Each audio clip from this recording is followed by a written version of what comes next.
और सभी फिर से बोलेंगे ओम शांति।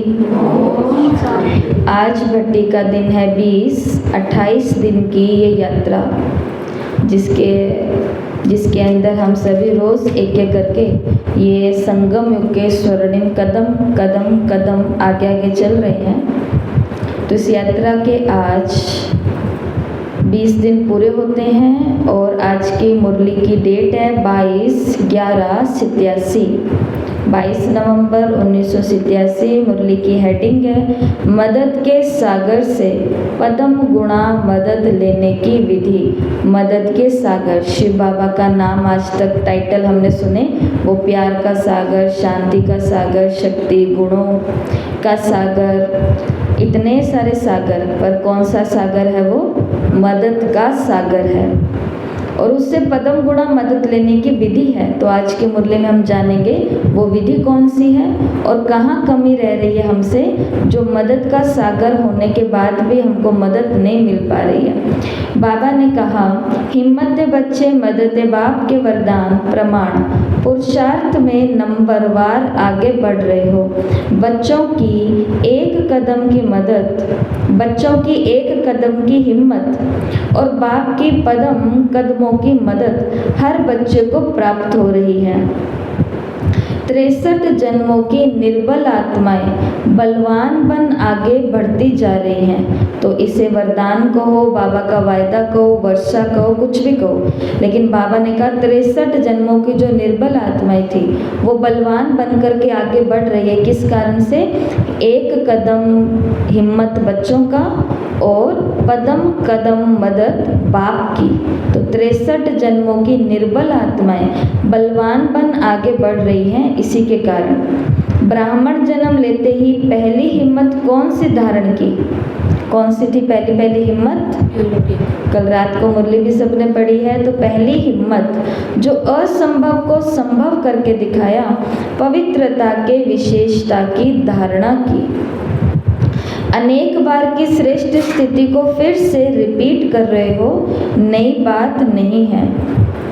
तो बाबा की तो मन के अंदर केवल क्या आया?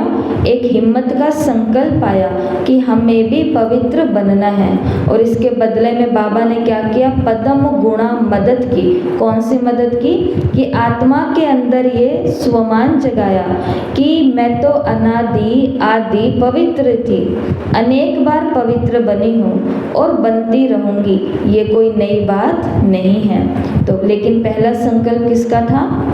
स्वयं का। हिम्मत किसकी थी? खुद की, कि मुझे भी पवित्र जीवन जीना है। और मदद किसकी मिली? बाबा की मिली, कि मैं तो सिर्फ रिपीट कर रही हूँ, कोई नई बात नहीं है। और बाबा ने कहा सेम वही बात जो 2 दिन पहले हमने सुनी है। इसी पवित्रता की यादगार में देवी देवताओं को अर्थात पूज्य आत्माओं के ऊपर क्या दिखाते हैं? लाइट का ताज दिखाते हैं। निर्बल से इतने बलवान बनो जो द्वापर के नामी ग्रामी ऋषि मुनि महान आत्माएं जिस बात को खंडित करते रहे कि प्रवृत्ति में रहते पवित्र रहना असंभव है, और स्वयं आजकल के समय प्रमाण अपने लिए भी कठिन ही समझते हैं, और आप उन्हों के आगे नेचुरल रूप में वर्णन करते हो कि ये तो आत्मा का अनादि आदि निजी स्वरूप है। इसमें मुश्किल क्या है? इसको कहते हैं हिम्मत दे बच्चे, मदद दे बाप। हमने केवल एक संकल्प किया कि मुझे भी महान जीवन जीना है, और बाबा की मदद ऐसे मिली कि जो संसार की महान आत्माएं इसको असंभव समझती थी, हम उन्हों को ये वर्णन करके बता रहे हैं कि अरे ये तो आत्मा का अनादि आदि और निजी स्वरूप है। आत्मा के कौन कौन से निजी स्वरूप हैं? मैं आत्मा आनंद स्वरूप हूँ, मैं आत्मा ज्ञान स्वरूप हूँ। संग के दोष में आकर के हम अज्ञानी बन जाते हैं, उतरती कला में अज्ञानी बन गए, ड्रामा अनुसार अज्ञानी बन गए, वो सब अलग बातें हैं। लेकिन फिर भी आत्मा को हमेशा किसकी इच्छा रहती है? जैसे उस दिन आपको बताया था कि वहाँ क्या हो रहा है, हमें ये जानना है। तो ये जानना किसको कहते हैं? मुझे ज्ञान होना चाहिए कि वहाँ क्या हो रहा है। क्यों ज्ञान चाहिए? क्योंकि मैं आत्मा ज्ञान स्वरूप हूँ। उसको सही दिशा में तो लगाया नहीं कि मैं खोजूं कि इस किताब में क्या है, उसको गलत दिशा में लगा लिया कि मैं खोजूं उस घर में क्या है। पर आत्मा तो अपने संस्कार के अनुसार काम कर रही थी, क्योंकि उसका तो स्वरूप ही क्या है? ज्ञान स्वरूप का स्वरूप है। इसी प्रकार आत्मा का निजी स्वरूप क्या है? मैं शांत स्वरूप आत्मा हूँ। और आत्मा का स्वरूप क्या है? मैं प्रेम स्वरूप आत्मा हूँ, मैं सुख स्वरूप आत्मा हूँ, मैं पवित्र स्वरूप आत्मा हूँ, मैं शक्तिशाली आत्मा हूँ या शक्ति स्वरूप आत्मा हूँ। तो बाबा ने कहा कि ये तो आत्मा का निजी स्वरूप है, इसमें मुश्किल क्या? ऐसा ही कहते हैं। तो असंभव सहज अनुभव हुआ और हो रहा है। तो बाप ने नॉलेज की शक्ति की मदद और याद द्वारा आत्मा के पावन स्थिति की अनुभूति की शक्ति की मदद से परिवर्तन कर लिया। तो एक तो बाबा की नॉलेज, मुरली ने हमें बहुत मदद दी है। रोज़ जो मुरली सुनते हैं, मुरली सुनते सुनते वो क्या हो जाते हैं? उनको भी ये असंभव कार्य संभव लगने लग जाता है। और दूसरा, जो रोज योग लगाते हैं तो योग में उनको अनुभूति होती है कि मुझ आत्मा का ओरिजिनल रूप क्या है। ये तो बाबा ने पहली हिम्मत बताई। ऐसे ही बाबा ने कहा मायाजीत बनने के लिए, चाहे कितने भी भिन्न भिन्न रूप से माया वार करने के लिए आदि से अब तक आती रहती है। तो माया 4 रूपों से बाबा ने यहाँ बताया। कभी रॉयल रूप से आती है, कभी प्रख्यात रूप में आती है, कभी गुप्त रूप में आती है, कभी आर्टिफिशियल ईश्वरीय रूप में आती है। जैसे कि बाबा ने कहा कभी प्रख्यात रूप में आती है। तो प्रख्यात मतलब एक ऐसी बात जो हम सभी को मालूम है कि भाई माया इस रूप में तो आती ही आती है। जैसे मानो अमृत वेले नींद, तो ये छिपी हुई बात नहीं है, ये सबके सामने है। फेमस है माया का ये रूप। लेकिन कोई कोई रूप माया का क्या है? गुप्त है। कोई कोई रूप माया का आर्टिफिशियल ईश्वरीय रूप है। जैसे रावण आया तो वो कौन सा रूप लेकर के आया? ब्राह्मण का रूप लेकर के आया, सन्यासी का रूप, मतलब एक रॉयल रूप लेकर के आया। उसी प्रकार आपको उस दिन कहानी सुनाई थी, जो देवी पत्थर बन गई थी, अहिल्या। तो इंद्र उनके पास आए थे, तो वो क्या बन के आए थे? वो मुनि बन कर के आए थे। ऐसे कोई देवता बन कर के आता है, कोई क्या? तो बाबा ने कहा माया के ये संगम के रूप बताए गए, उधर कहानी बनाई। तो 63 जन्म माया के साथी बन कर के रहे हो, ऐसे पक्के साथियों को छोड़ना मुश्किल भी तो होता है ना। वो भी वार करने से मजबूर है और आप यहाँ मजबूत हैं। इतना वार होते भी हिम्मत वाले बच्चे हैं और बाप की पदम गुणा मदद के पात्र बच्चे हैं। इसलिए क्या चैलेंज करते हैं माया को? आपका काम है आना और हमारा काम है विजय प्राप्त करना। ये बात हम किसको कह रहे हैं? कौन सी माया? जो गुप्त रूप में आ रही है, हमें नहीं पता कि ये माया है, और उसको आप कह रहे हैं। और वो रॉयल रूप में आ रही है तो भी हम, तो मतलब कि जो भी बातें, परेशानियां, उलझने आती हैं, तो उनको कहना कि हमें तो विजय प्राप्त करना ही है। शिव बाबा ने कहा ये माया का राज्य अब समाप्त है और हम अनेक बार के विजयी आत्माओं की विजय 100% निश्चित है। ये जानते हैं बच्चे। इसलिए निश्चित का नशा बाप दादा की पदम गुणा मदद का अधिकार प्राप्त कराता है। ठीक है। तो यहाँ पर दो बातें हो गई। पहली बात तो अगर हम हिम्मत रखेंगे तो बाबा की मदद मिलेगी, अगर हमारा ही पहला संकल्प नहीं है तो बाबा की कोई मदद हमको नहीं मिलेगी। उसके ऊपर एक बात चली। दूसरी बात बाबा ने यहाँ कौन सी कही कि निश्चित का अगर निश्चय है कि मेरी विजय 100% निश्चित है, तो इस निश्चय की भी क्या मिलती है, मदद मिलती है। इसलिए लोग कहते हैं ना कि पत्थर में भी अगर हम भावना रखेंगे तो वहाँ से भी हमको प्राप्ति होनी शुरू हो जाएगी। कारण क्या है, क्योंकि हमने उसके ऊपर 100% निश्चय किया और निश्चय के आधार पर मदद मिलती है। तो बाबा ने कहा जहाँ हिम्मत बच्चे मदद दे सर्वशक्तिवान बाप है, वहाँ असंभव को संभव करना, वहाँ माया को और विश्व को चैलेंज करना कोई बड़ी बात नहीं है। वरदाता के वरदान तो सागर के समान हैं। अब ध्यान से सुनते जाना। लेकिन सागर से लेने वाले कई बच्चे सागर समान भरपूर बन औरों को भी बना रहे हैं, और कई बच्चे मदद के विधि को ना जान मदद लेने के बजाय अपनी ही मेहनत में कभी तीव्र गति और कभी दिल शिकस्त के खेल में नीचे ऊपर हो रहे हैं। कई तो हैं जो बाबा से इतना ले रहे हैं कि वो औरों को भी बाप समान बना रहे हैं, और कई हैं जो मदद लेने की विधि को नहीं जानते, इसलिए कभी तो तीव्र गति में आ जाते हैं और कभी दिल शिकस्त में आ जाते हैं। और कई बच्चे कभी मदद और कभी मेहनत। बाबा ने कहा हिम्मत रखने के बजाय अलबेलेपन के कारण अभिमान में आ जाते हैं। कौन सा अभिमान आता है, हम तो सदा पात्र हैं ही, बाप हमें मदद क्यों नहीं करेंगे, तो और किसको करेंगे, बाप तो बंधा हुआ है। बाबा को कहा नहीं, ना कोई अपने अंदर संकल्प किया, पर अलबेलेपन का अभिमान क्या कहलवाता है कि मैं तो सदा का पात्र हूँ, बाबा मेरी मदद नहीं करेगा तो और किसकी करेगा, बाबा तो बंधा हुआ है। इस अभिमान के कारण हिम्मत द्वारा मदद की विधि को भूल जाते हैं। अलबेलेपन का अभिमान और स्वयं पर अटेंशन देने का अभिमान मदद से वंचित करा देता है।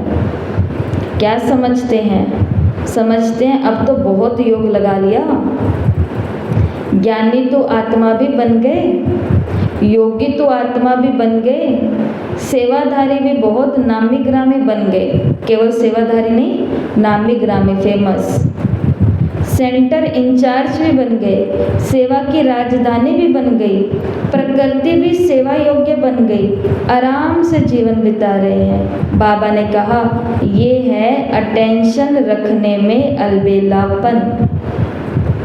जहाँ जीना है वहाँ तक पढ़ना, वहाँ तक पढ़ाई और संपूर्ण बनने का अटेंशन, बेहद के वैराग्य वृद्धि का अटेंशन देना है, ये भूल जाते हैं। योग लगा लिया, बहुत मुरलियाँ पढ़ ली, बहुत सारी सेवाएं कर दी, अब तो प्रकृति के साधन भी इतने योग्य बन गए, सेवाएं भी अपने आप ही हो रही हैं, आराम से जीवन चल रहा है। बाबा ने कहा ऐसा नहीं, क्योंकि जब तक जीना है तब तक पढ़ाई, और जब तक जीना है तब तक संपूर्ण बनने का अटेंशन रखना है, बेहद के वैराग्य का अटेंशन रखना है। हिम्मत की विधि को भूलने के कारण मदद से वंचित रह जाते हैं।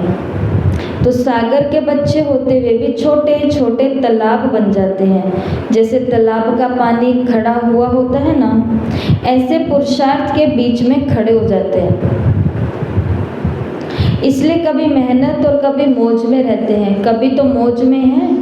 अब बाबा ने कहा आज देखो तो मौज में हैं, और कल छोटे से रोड़े के कारण उसको हटाने के मेहनत में लग जाते हैं। पहाड़ नहीं है, छोटा सा पत्थर है, और फिर बाबा को बहुत हंसाते भी हैं। बीच में छोटा सा कंकड़ पत्थर आया, उसको पहाड़ बना करके उसको हटाने की मेहनत में लगे हुए हैं, और फिर बाबा को बहुत हंसाते हैं। क्या कहते हैं कि ये तो बहुत छोटा सा कंकड़ है, हंसी की बात क्या कहते हैं, आपको क्या पता, आपके आगे आए तो पता पड़े।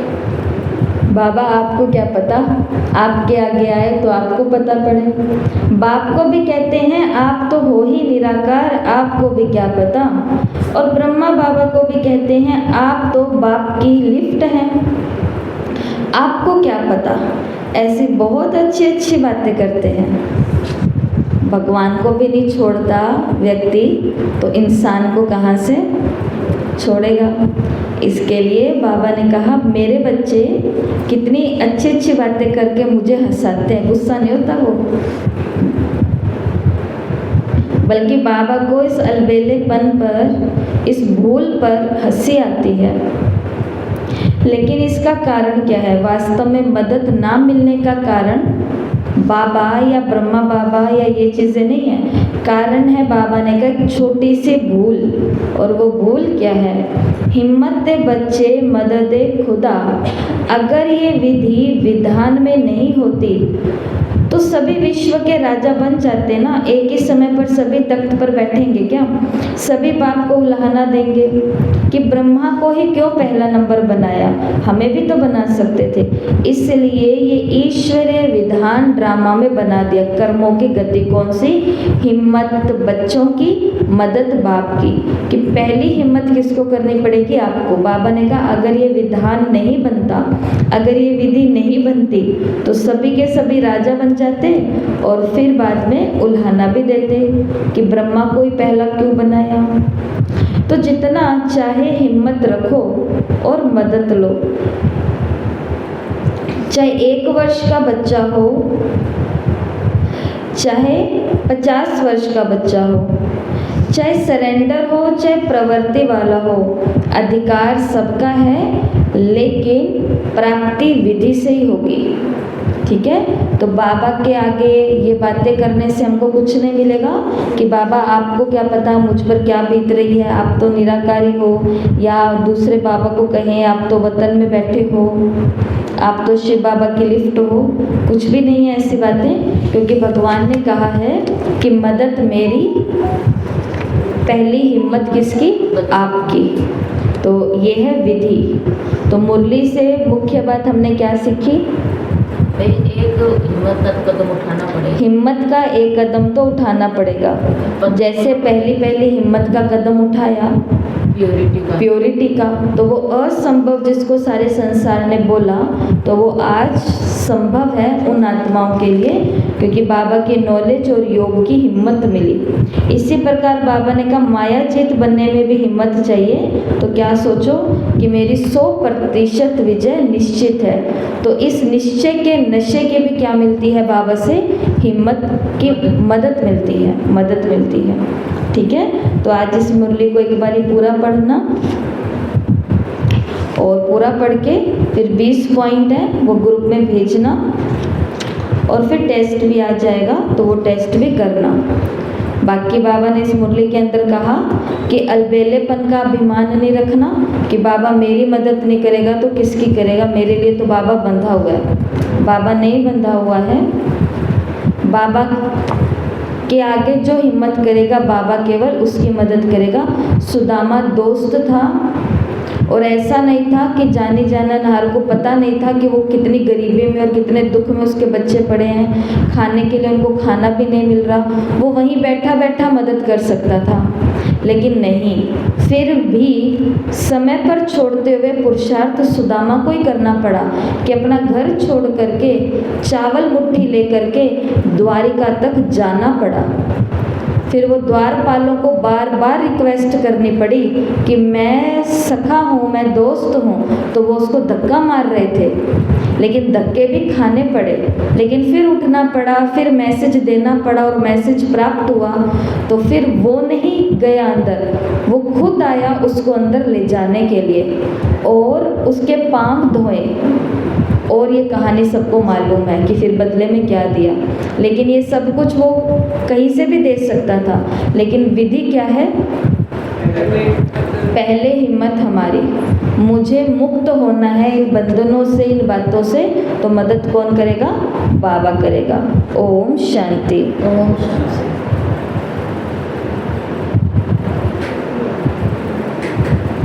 सभी एक